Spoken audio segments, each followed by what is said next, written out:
All right, thank you all for those practices. And so I'd just like to open it up for comments about how those two particular activities were to deliver for you. Over here we had Emma delivering the raisins, and next door? Okay. So how about with the mindful eating? What was that like for you to deliver? Do you have questions about it, or can you just share your experiences with us? I don't really have too many questions. I thought it was really interesting though, because I've never really guided someone of how to eat. So that was a very interesting experience for me. It's sort of a taste it, and I was thinking if I'd be doing it on myself, that would be also interesting. So I liked it though. It was new experience. I don't have any questions either. It was fun or like interesting to lead it. I think my biggest thing is that I want to like solicit more conversation, but like I didn't really know how to do that, like past the questions I asked. So it's similar with me too. I think that again it probably comes with like practice and more fluid, just kind of understanding what we're really getting at. Yeah, it's a similar thing. So Tasha, I'm curious about how you approach that. So I feel like it really just kind of comes naturally. Yeah, I think these role play situations, it kind of is like, oh, is this going to be awkward and weird and contrived? But then, like, you get there with the teens, and like Doug said, it's novel. So it's, like, in this situation, we're all kind of acting, and I think it feels a little bit like that. But yeah, do you agree with that? Yeah. Okay. It's So- much more comfortable, like a group of people who don't know what you're going to ask them. And so, Right. like, it's thought-provoking, the questions you ask, whereas we all, Exactly. like, we've done it before, we know it's coming, and we're doing our best to help out, but it's not the same. So it may not be as much of a challenge to you. The questions and the thoughts that arise may be provoking you beyond those questions. That was kind of your question, right? What is it like for you as a facilitator beyond the written questions in the script? And I think one of the skills that you'll develop and that you can bring to that facilitation is a reflection and a sense of curiosity. And so as they respond in a way, you can reflect with curiosity. Oh, even a question like, tell me a little bit more about that, will broaden the discussion a little bit. In our little group, we also talked about the fact that if you ask a question, it's not like only one person can answer, and then it's like over. You can, again, like wait with the little moments of silence and just sit those out and see if someone else might have even just kind of like be polite and let other people share, but they had something to say, and then we go before that happened. Yeah, thank you for that. That's a nice facilitation tip. Oftentimes in classroom settings or the kinds of things that we may teach in, we're focused on drawing out a particular response. We ask a question in a way that we want to get an answer. We want to draw for a particular answer. But this is much more open, so we want to draw from their experiences, and we want to be open to that. But a facilitation tip to really help build group cohesion is to draw commonalities or similarities across things that group members are saying. So you might say, oh, Reagan, your experience was really similar to what Emma was saying the other time. So you begin to have that kind of process. It's also a little bit artificial, not artificial, but we structure it in a way that that you are central to the group, right? So most of the conversation and the questioning and the direction comes through you. And that's the way that this group is structured. So being able to make those connections across the group members is really beneficial to how you can bring the group together.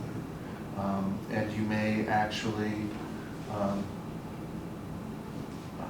find yourself saying something like, look, share with the whole group. If everybody's attention comes right to you as the central spoke of this big wheel, asking them to share with the whole group is really also beneficial.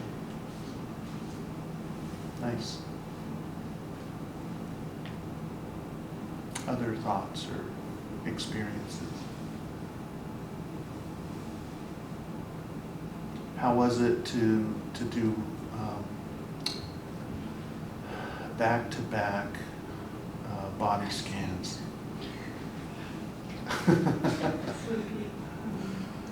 Because I thought we'd do another body scan before we go to lunch. No, just kidding. How was it to deliver the body scan? Yeah. Good. Felt comfortable? Yeah, we talked about like recording ourselves to hear when we make certain inflections and words and how it might come off to participants, which I thought was valuable. But the actual delivery of just now was good. Great. That is a really nice way of gaining more confidence and understanding about how you are presenting.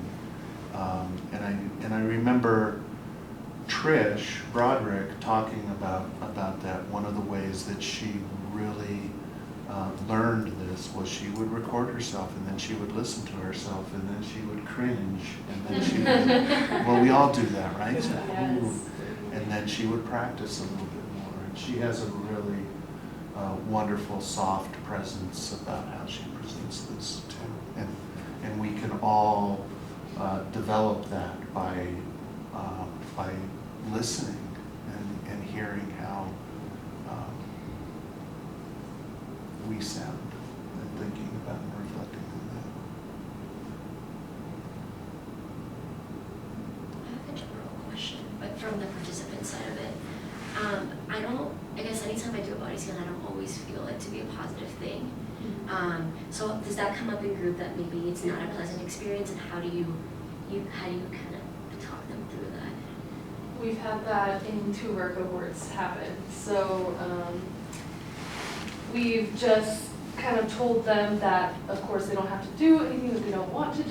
And if there's a part of their body that they find to be more of a safe place than another, they can always return back to that place if there's a part that is a little bit more hard to focus on. that. Is that helpful?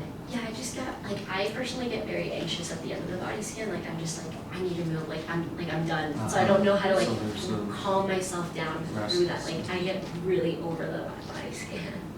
And I think some of it is normalizing too, like that Yeah. happens, and this Yeah. is, the first few times you do body scans, that it's hard, right? You know, like, it's unusual, it's different, and, so that if that comes up, to normalize it, and then, talk about returning to the breath, talk about, if there's safe places in the body, and reflect that again, we practice mindlessness all the time, and so to think you can jump right in and be fully comfortable with all that mindfulness entails right away may not be accurate. We need to practice these things just like we practice other things, and that's okay.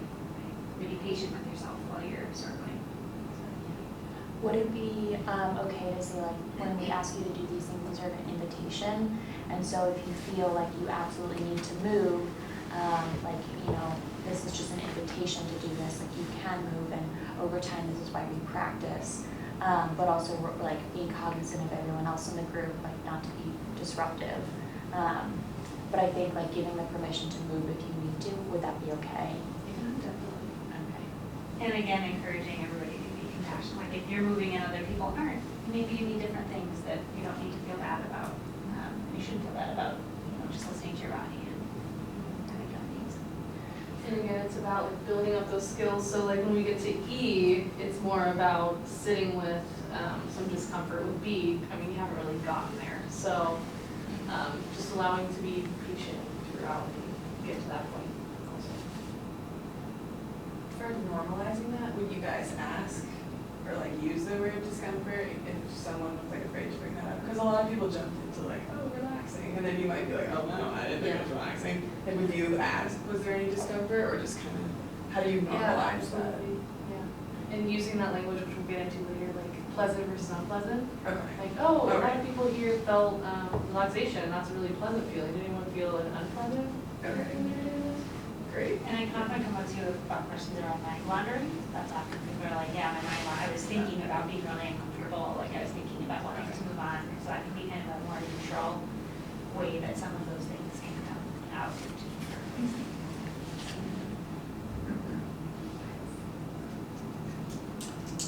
Okay, thank you all. We're gonna take a break for lunch. We're running a little bit behind.